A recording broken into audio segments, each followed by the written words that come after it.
At Barrier, many of our customers who want to get Cyber Essentials certified hesitate to do so because they're concerned about their ability to comply with this cybersecurity standard. But most of those concerns turn out to be a mix of myth and misconceptions, or what we call mythconceptions. In this series, we're going to tackle those mythconceptions to remove the hesitation to pursue this important cybersecurity standard. This video tackles the mythconception of MFA on cloud services.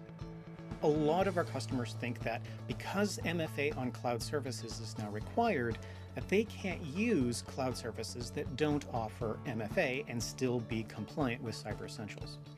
This isn't true.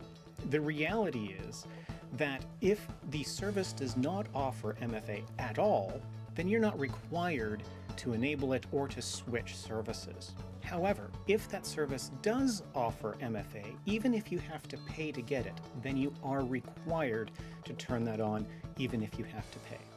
However, switching services is not necessary in order to remain compliant with Cyber Essentials. And one small note, the requirement for MFA on cloud services is required for admin accounts, but is not required for user accounts until 2023.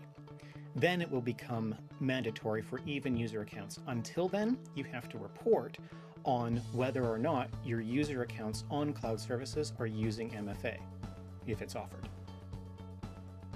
Barrier offers these securely compliant tips to help you tackle MFA and other authentication issues with the cloud. These tips may help you get Cyber Essentials certified, but in any case, they are good tips and they are good things to consider for your organization.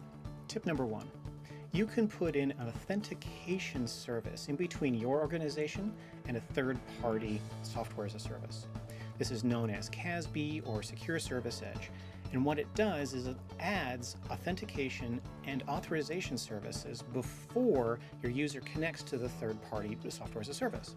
So you can add multi-factor authentication, you can add single sign-on, you can add a whole bunch of other control and monitoring for the software as a service that your organization uses.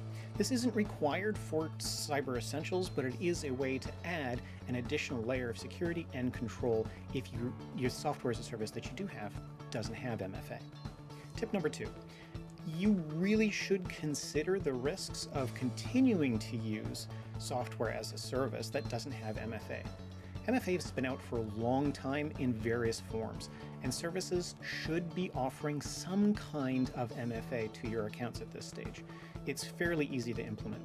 So if you are using services that don't have MFA, you might want to consider switching. It's not required for certification, but it is, in terms of risk to your organization, it might be something you want to review. And tip number 3, when Cyber Essentials says you need MFA, they actually offer a few different options for what that MFA can look like, and we cover that topic in a separate video.